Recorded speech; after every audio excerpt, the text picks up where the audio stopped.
ভদ্র জাতি হতে চাই, সভ্য জাতি হতে চাই। আমরা গোমূত্র খাওয়ার গোবর খাওয়া জাতি হতে চাই না। তো সেই ক্ষেত্রে আমাদের তো মন মানসিকতার পরিবর্তন আসতে হবে এবং জনগণকে শেখাতে হবে ভালো কিছু। নেতাদের কাছ থেকে আমরা যদি কাদা ছুড়াছুড়ি দেখি এবং কুৎসা রটনা দেখি, সেটা তো আমাদের ভবিষ্যতের জন্য মঙ্গলময় না। এবং নতুন বন্দোবস্তের বাংলাদেশ গড়বে এই ধ্যান ধারণা, এই স্ট্যান্ডার্ড নিয়ে, এই মন মানসিকতা নিয়ে, এই শিক্ষা দীক্ষা নিয়ে। এটা তো জনগণ চায় না। জরিপ নামের এই যে জরিপগুলা বাংলাদেশে হয় বা যারা করে, তারা কি টুলস ইউজ করছে, কি মেথোডোলজি ইউজ করেছে, সেটা চিন্তার বিষয়। তো এই জরিপগুলা সাধারণত আমরা অতীতেও দেখে আসছি, এখনো দেখছি, হয়তো বা আগামীতেও আরো কিছুদিন আমাদের দেখতে হবে। এই জরিপগুলা ম্যানিপুলেটেড। আমি যেভাবে চাই সেভাবে জরিপটা করে জমা দেব, তৈলমর্দন হবে, আমার টাকা অর্জন হবে। এগুলা সব করে এবং করানো হয়।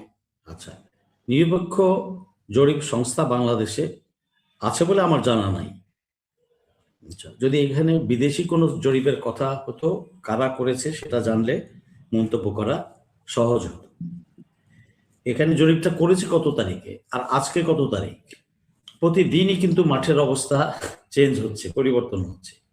হ্যাঁ, মানুষের পারসেপশন চেঞ্জ হচ্ছে।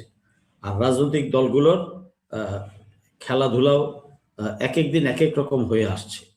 তারা পুরাতন সেই চর্চা থেকে বের হয়ে আসতে পারেনি। আমি নিজে একজন জুলাই যোদ্ধা, আমি রক্তও দিয়েছি, 13টা সেলাই আমার মাথায়।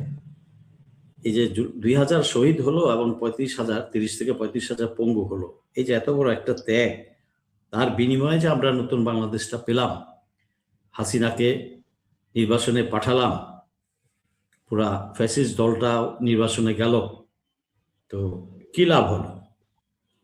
এই যে বাকি যে দুইটা দল এখন প্রতিদ্বন্দ্বিতা খুব জোরে সোরে করছে, সবাই পার্টিসিপেট করছে, বাট জামাত এবং বিএনপি এরা জোরালোভাবে প্রতিদ্বন্দ্বিতা করছে। তো আমার কথা হচ্ছে, এরা কি শিখলো, এরা কি শিক্ষা নিল? এই যে সন্তান তুল্য জুলাই যোদ্ধারা তাদের এত বড় ত্যাগ স্বীকার করে এই তাদেরকে নির্বাচন করার সুযোগটা করে দিল, কিছু তো শিখলো না।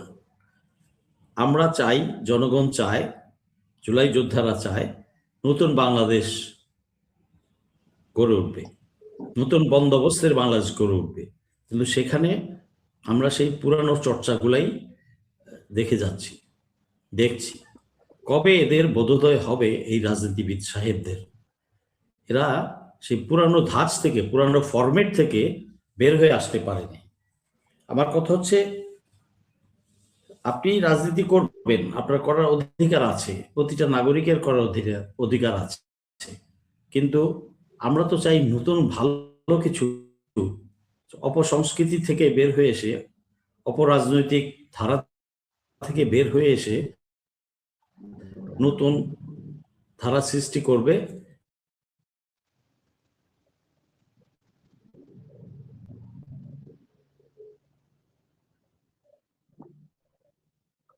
আজিজ ভাই শুনতে পাচ্ছেন আপনাকে?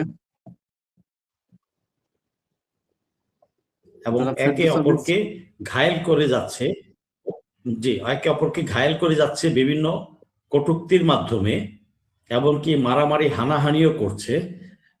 কয়েকদিন আগে জামালপুরে একজন জামায়াত কর্মীকে মেরে ফেলেছে। এই যে শেরপুরে হয়েছে ঘটনা, নোংরামি, এই নোংরামি থেকে কিন্তু বের হয়ে আসতে পারেনি। তাহলে আমরা রক্তীয় ফ্যাক্টর, আমরা ভারতীয় কোন রাজনৈতিক দল মানে অসার, ওই রাজনৈতিক দলের কিছু কিছু নেতা আমরা দেখতে পেয়েছি গত 18 মাস। আজিজ সাহেব আমি শুনতে পাচ্ছি না আপনাকে, ডিসকানেক্ট হয়ে গেছেন। জি, তাদের ভারত ছাড়া চলবে না, ভারত ছাড়া চলবে না, শোনা যাচ্ছে?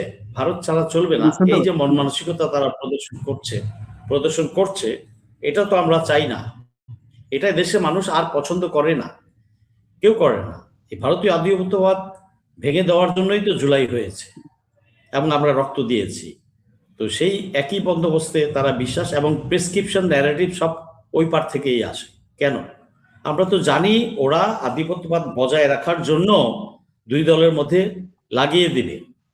তো নিজেরা আলাপ করে এদের বিরোধের জায়গাটা বা ভুল বোঝাবুঝির জায়গাটা নিরসন করে নিতে পারে না? এ তো চাইলেই পারে। কারণ অতীতেও 54 বছর তারা বিভাজনের রাজনীতি, বিভাজনের প্রেসক্রিপশন করে ভারত দিত। তো সেটা তো আমরা বুঝি, তার থেকে তো বের হয়ে আসতে হবে। আপনি রাজনীতি করবেন, এবার যদি না জিতেন পরের বার জিতবেন। আপনার ভালো কাজ দেখাতে হবে, ভালো কাজ দেখালে, ভালো স্বপ্ন দেখালে এবং ভালোভাবে যদি জনগণের সাথে ব্যবহার করেন, তাহলে জনগণ অবশ্যই আপনাকে পছন্দ করবে। তা আপনার টার্গেট হবে আপনি কত তাড়াতাড়ি এবং কত সুন্দর এবং ভালোভাবে, পবিত্রভাবে জনগণের হৃদয় মানে মন জয় করবেন। তো সেটা না করে একজন আরেকজনের বিরুদ্ধে কুৎসা রটাচ্ছে, তো এটা তো ঠিক না, আর এটা কেউ পছন্দ করে না। যেমন হাসিনা যখন কথা বলতো তখন বাসার কাজের বউও বলতো ছি ছি ছি, এরকম প্রধানমন্ত্রী এরকম মুখ দিয়ে এরকম কথা বলে? একটা কাজের বুয়াও বলতো, এটা আজ থেকে 5-7 বছর 8 বছর আগে কাজের বুয়াও বলতো। তার মানে একটা কাজের বুয়া যার ক্লাস 1ও পড়ে নাই, সেও বুঝতো, সেও পছন্দ করতো না। এটা আরো 7-8 বছর আগে আমার বাসার কাজের বুয়াই বলেছে। আচ্ছা, তাহলে এখন সাধারণ মানুষ কিন্তু আজকে 2026-এ এসে সব বোঝে। আমরা তো ভদ্র জাতি হতে চাই, সভ্য জাতি হতে চাই, আমরা গোমূত্র খাওয়ার গোবর খাওয়া জাতি হতে চাই না। তো সেই ক্ষেত্রে আমাদের তো মন মানসিকতার পরিবর্তন আসতে হবে এবং জনগণকে শেখাতে হবে ভালো কিছু। নেতাদের কাছ থেকে আমরা যদি কাদা ছুড়াছুড়ি দেখি এবং কুৎসা ঘটনা দেখি, সেটা তো আমাদের ভবিষ্যতের জন্য মঙ্গলময় না। এবং নতুন বন্দোবস্তের বাংলাদেশ গড়বে এই ধ্যান ধারণা, এই স্ট্যান্ডার্ড নিয়ে, এই মন মানসিকতা নিয়ে, এই শিক্ষা দীক্ষা নিয়ে। এটা তো জনগণ চায় না। আর যদি না পারেন তো ভালো কথা, ইয়াং জেনারেশন হাতে ছেড়ে দেন। They are much more smart and educated than the old lords, তো বুইরা খাটাসদের চেয়ে। তো আমিও বুইরা, সমস্যা নেই। তো যাহা সত্য তাহাই বলিলাম। তো এই তারা ওই 50 বছর আগের ধারণা, রাজনৈতিক কৌশল নিয়ে বসে আছে।